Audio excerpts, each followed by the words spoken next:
All right, what's up, guys? Happy hot as hell Friday. Yeah, drink your water, please. So, what we got today? Warm up. 6 minutes. You are going to do 12 or 9 calories on a machine if you're in the gym. If you are at home, you're going to do 20 plyo step-ups. After that, you're going to do 10 banded air squats and then 10 banded glute bridges. If you're not in the gym and you don't have access to a band, just do normal air squats. And then do single leg glute bridges for 5 on each side. So again, plyo step-ups, doing these a lot. Great way to spike the heart rate and burn out your legs. So just jumping, changing sides, fully extending the hip at the top. Banded squat, just looking for your most absolute perfect air squat. So try and keep the hands up out in front of you, knees out, hips down and back, until you get below parallel, and then squeeze the butt to help extend the hip on the way up. After that, 10 banded glute bridges or single leg, which is just going to be down on the ground, feet out wide, squeeze your butt, hold for a second at the top, back down. On the ground, try and tuck your ribs down a little bit, so tuck your hips and hold this position throughout the entire glute bridge, just to make sure that you've got that pelvic floor engaged when you go through your glute bridge. Now, after that, we've got some strength work. So, for the strength work today, if you're in the gym, this is all going to be with a barbell. If you're going to be doing it with a dumbbell or a kettlebell, we'll chat a little bit about how this might be a little different, kind of to get towards the end. But the first 2 exercises will be exactly the same. So, let me find my broom.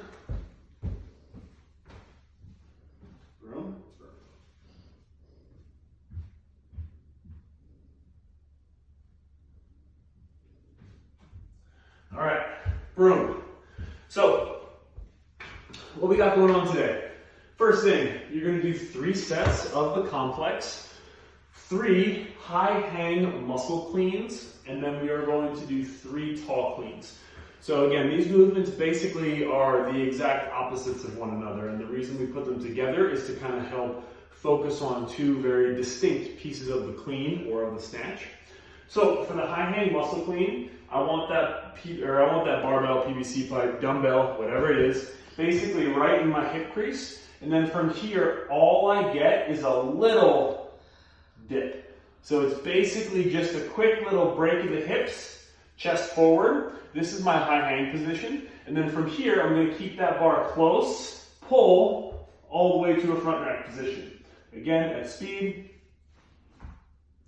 All we're looking to do with this is emphasize quick elbows on the turnover and making sure that we learn what full hip extension feels like. So make sure that you squeeze your butt after you come from this position. Squeeze the butt and bar stays nice and close. After you're done 3 reps of that, you're going to go into 3 tall cleans. Again, the exact opposite of that, in the sense that here, for the high hang muscle clean, we're focusing on getting tall, pulling that bar all the way to extension. On the tall clean, we're focusing on getting tall, but then using that elbow speed to help drop us into a squat. So, for the tall clean, there's no dip, so I'm going to initiate from right here. All I'm going to do to start this movement is shrug, squeeze my butt, and if I come up on my toes a little bit, that's okay. And then from here, all I'm going to do is keep that same elbow speed all the way down to a full squat. So its speed should look like this.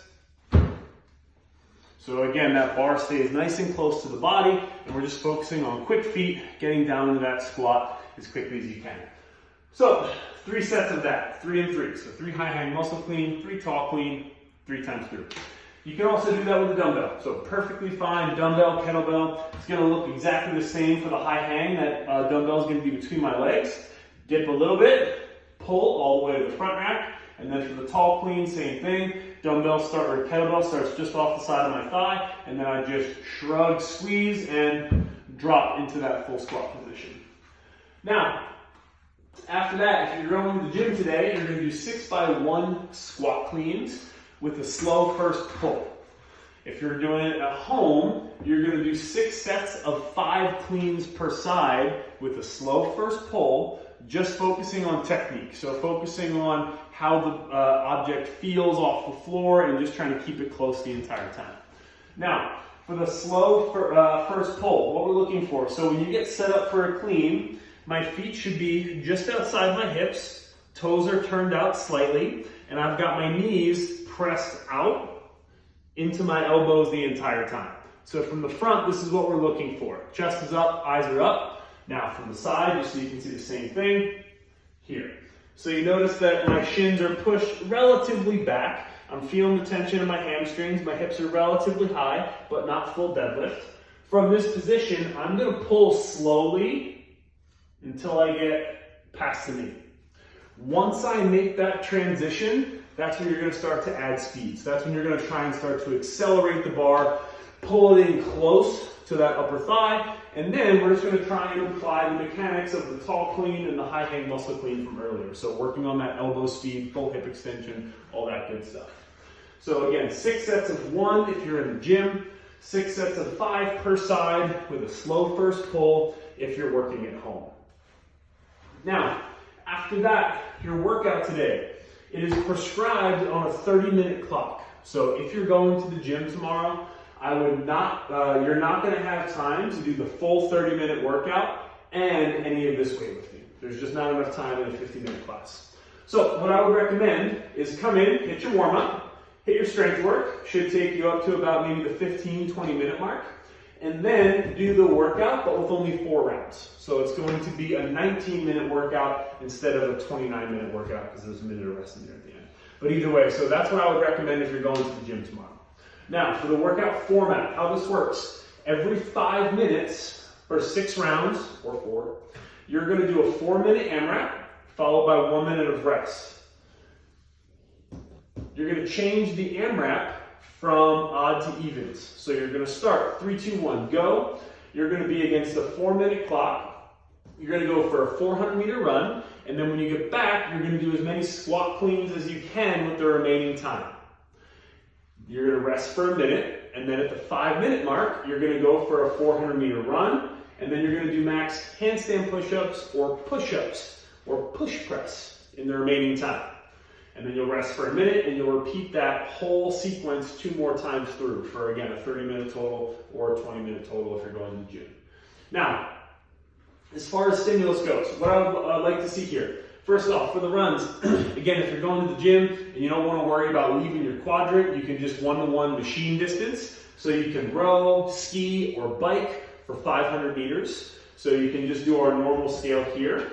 Again, if you don't feel like running, if you do want to run, just keep in mind that, again, you got to go out the bay door, you got to go for your run, and then you have to come in the front door and follow the arrows back to your workout zone. So it might take you a little bit longer than normal to get that 400 done, just because of the extra kind of caveats in there.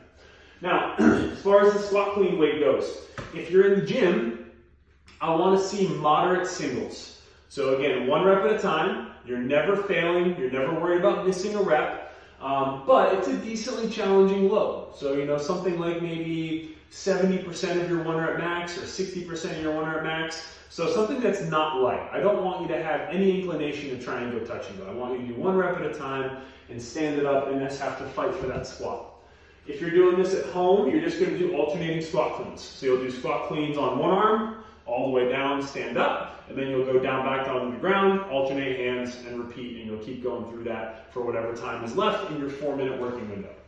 So after that, the next AMRAP, so again, you have 1 minute off, and then you're going to do an AMRAP of running or machining, and handstand push-ups, or push press. So again, if you're at home, whatever you see fit, handstand push-ups if you have them, kipping. Otherwise, you're going to do push-ups. You can do an elevated surface. So I can scale to here if I need to. Just make sure that, again, forearms are perpendicular to the object. Chest makes contact around the bra line, and then press back all the way to extension, maintaining that plank position the entire time, so belly engaged. If you're in the gym and you don't have handstand push-ups, you can do push-ups, or you can do push press. So you might need to change your weight out a little bit here, but that's also a scaling option as well, because again, a push press very much mimics the motor pattern of the handstand push-up with a leg drive followed by a shoulder press. So that is your workout for the day. 30 minutes. Again, it's going to be another hot one, so please drink your water. Choose a wise time to do this, maybe not at like high noon, just recommendation. But once that is all said and done, all I have left is some mobility. So for the mobility, what we're going to get after is a 1 minute figure 4, 1 minute figure 4 stretch on each side. So for that, just going to be down on the ground. One leg is straight. Other leg, I'm going to tuck that foot into my hip. I'm going to tuck that foot into my thigh here, and then you can do this one of two ways. You can stretch down this hamstring. So I'm going to get hamstring and then a little bit of low back. Or you can come down the middle, which is going to give a little bit of hamstring and also a little bit of glute as well. So you're going to do that for 1 minute per side. After that, I'm going to do a 2 minute forward fold. So there's two ways you can do this. You can do it seated, legs straight, just grab down, try and stretch out those hamstrings and low back. Your other option is you can do it standing. So you can do a standing forward fold. I can just put my feet nice and close together and then just hang heavy and try and relax here, allowing my upper back to feel a little bit of a release, and then also stretching out the hamstrings as well. So that's training for Friday. Enjoy. We'll see you guys back tomorrow for your final training day of the week on Saturday. As always, tag us, pals.fitness, Forged by Zeus, and we'll see you guys back tomorrow.